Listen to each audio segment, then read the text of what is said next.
Hello, hello, hello. How's everybody doing in LinkedIn Live and Facebook Live and YouTube Live land? And of course, to everybody who's watching this on the recording, hello to you as well. Thanks for joining us for another networking supercharge or networking nugget. I still have no idea what I'm calling these, but obviously as we get ready for the release, hey, we're only talking about branding with a branding expert. So, I'm not going to be chagrined at all. But we're talking obviously about networking this month as we get ready for the release of the second edition of Networking in the 21st Century and the third edition of Networking in the 21st Century on LinkedIn, talking to some of my favorite networking partners, people that I know are fantastic at building relationships and leveraging them. My good friend today, I'm super excited, Ryan Rhoten. Ryan is a branding expert. He is also the author of LinkedIn Made Simple. So if you are looking to make it complex, his is not the book for you. There you go. All right, represent. Okay, I gotta represent warring LinkedIn books. Congratulations on your book, by the way. Thank you. I believe your name is somewhere on that. Oh wait, it's just on the cover. Oh, nice. Okay, it's not gonna. Oh, there we go. It kind of got it, yeah. You got a nice glossy cover. This one is not as glossy. It's kind of plain. Well, this is the hard plain cover. and I don't know, simple. Simple. All right. Well, we'll bust each other's chops later. But Ryan, the question I'm asking everybody as we go through these sessions is really simple. What is one activity that has had the biggest impact on the quality of your network? So, see, you say one, and there's never just one. I know. Right. But it depends. If you're looking for business on the quality of your network, I like to look for gatekeepers. Okay. Who are the people that you can connect to that can connect you with other people? Right. So, for example, for me, you're a gatekeeper. Okay. You're somebody, you're a friend too, obviously, but right, you're somebody who knows a lot of people and who can connect me with other people who might be beneficial, not just to me, but also to you, the relationship between the two connections. So right. I like to look for those people who, like conference organizers. Obviously, they need to be connected to my audience. Right. But they're the people that kind of control those keys and control who comes in and who comes out. I love that. I mean, if you're going to develop relationships with people, it makes sense to be strategic about it, is what I'm hearing. Like, find the people that know a lot of people. Yeah, right? Exactly. I mean, what is it they say? You're the product of the 5 books you read and the 5 people you hang out with, something like that. Something like that, yeah. Right. So why not make those 5 people who know other people? Right. I'm reminded of, this is going almost old school these days, but Malcolm Gladwell's first book, The Tipping Point, he talked about salespeople, mavens, and connectors. Yeah. Right. Mavens. And you need all 3 of them. Yeah. And so, that idea of connecting with connectors, while, it sounds kind of obvious, I often find that people don't do it. And you mentioned, connecting with me and with, conference organizers or people that know a lot of people. I've always been very diligent and kind of, intentional about going, okay, especially when I was first getting started in business, I kind of looked at a room, like every time I was in a new organization. You can even do this at conferences still. It's not always the organizer. You can just tell who's the person that everybody is hanging around or 100%. Right. And find a cool kid. It could be association leaders or people within an association who can hook you up to the association. So look for the people who have the key, who are holding the key, if you will. Right. So you need the gatekeeper and the key master. Yes, you do. You do. I don't want to go to, Game of Thrones here, but you need that kind of stuff. Although I am wearing my Drucker Nomad shirt or Viking shirt here, so nothing wrong with that. Well, so let's get tactical because we have a few minutes here. When you think about connecting with those really connected people, right? The people that are in kind of the centers, they call them centers of influence, right? So the center of a larger sphere of information and influence. What is a way that you found is effective to get to know those people or to kind of start the relationship, assuming you don't know them, right? You just go into that new organization, that new group of people. Yes, you can maybe identify them sometimes relatively easily, but how do you actually start the relationship and then cultivate it. It's super simple. You just reach out to them and try to sell them in your very first message, right?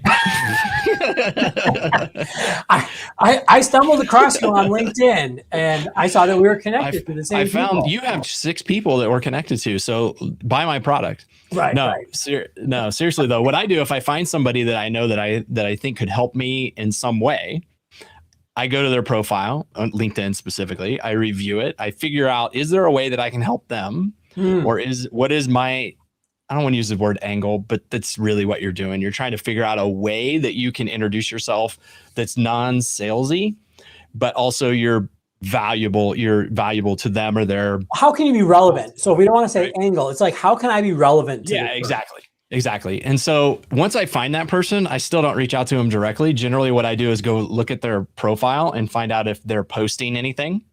And I go and find their posts. I'll like their posts. I'll comment on their posts if appropriate, just so that when I do reach out to them, I'm not a completely unknown entity to them. Yeah, I love that. And the idea of using social, in this case, LinkedIn, to do that, to kind of just get on the periphery of their attention. I'm not sure I understand. It's so well, that was Siri. What I mean, Siri, is that there's a periphery of their network and their attention. No, but the idea of using LinkedIn in this case, I think, is so smart, and it's something that a lot of people don't do. One thing that I've often realized is that people aren't willing to play a longer game. They're not willing to invest when everybody wants the quick win. I want it now. Right. And that's why they always fail. I mean, you and I are both content creators. We're authors. We're podcast hosts. We're people that speak. The best way to get our attention is actually to just start paying attention to us, right? Yeah. Because that's what we're doing. We do what we do to like help people and to share the information we have.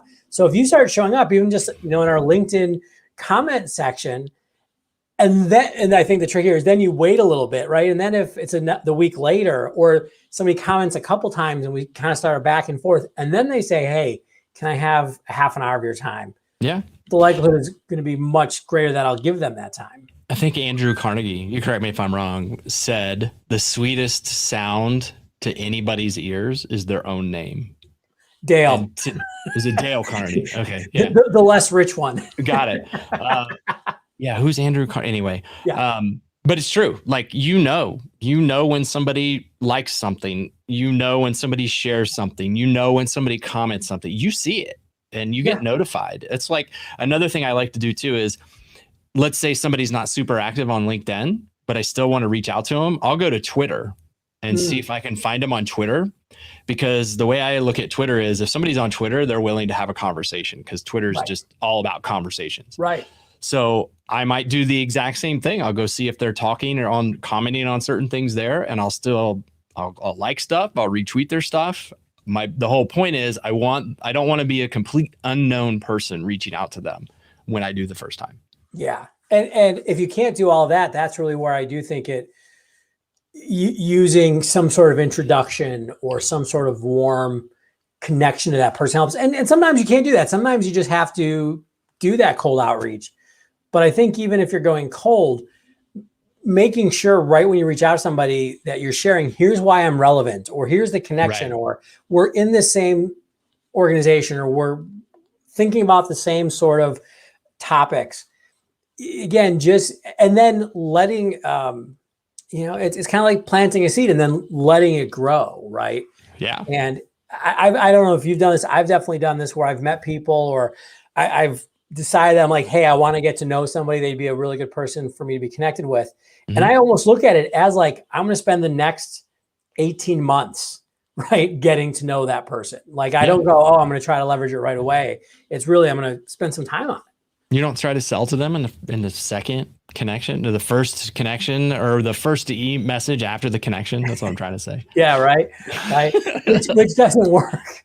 But what I do think is appropriate, and maybe kind of even thinking about all these tactics, is I will make it intentional sometimes, where I'm like, okay, I'm going to put them in, let's say a CRM or some kind of reminder calendar for me, where I go, I'm going to reach out to them. I'm going to, wait a week and then like something, and then wait a week and comment, and then wait a couple weeks and email. And then I'm just going to ask them after that first conversation, if I can get it, how do I help you? What connections can I make? And it might be 6 months to a year before I ask them for something, or maybe I don't even know if I want to ask them for something. I just think they're a cool person and I want to get to know them. And then years later, I can say, hey, Ryan, will you do the blurb for my new book? And you go, yeah, sure, no problem. Sure. Absolutely. Versus me like, will you give me a little bit of time? I personally think that spammers on LinkedIn have done us all a huge favor. Like those of us who enjoy networking, because it's super easy to be a little bit more genuine in your connection requests. That's a great point. It's super easy to stand out if you just take 3 minutes and research the person, figure out what their interests are before you reach out. Because spammers want the instant stuff, so they send this stupid little boilerplate thing. Whereas it's really easy to see a genuine connection request come through. Yeah.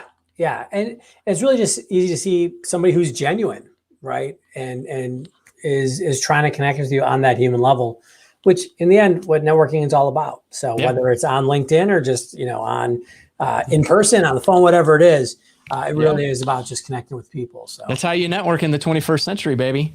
It is. Do you have a book coming out about that? What is that book called? It is coming out, and the check's in the mail for doing such a great segue. In 2 weeks, 2 weeks from when we're recording this, the new editions of Networking in the 21st Century and Networking in the 21st Century on LinkedIn are going to be coming out in hardcover, which is the nice glossy cover you saw here. Hardcover. Hardcover, awesome. Nice. Paperback and Kindle. And, if you want to get a mug, I'm going all in this time. Look at you go. That's awesome. I need a mug for this book. You do. We got to get you one. And by the way, or this book. Wait, I don't have my camera reversed. There it is. That it's really hard to do when your camera is not reversed. It is. But definitely check out Ryan's books, LinkedIn Made Simple and Career Cred. And definitely check in with what he's doing. Connect with him on LinkedIn. He is an awesome person to know. Everybody, thank you for your time. And Ryan, thank you for yours. Hey, thank you very much for having me on. Good luck with the book. It's going to be amazing. I'm going to pick up a copy as soon as it comes out. Awesome. Thanks, man. Bye.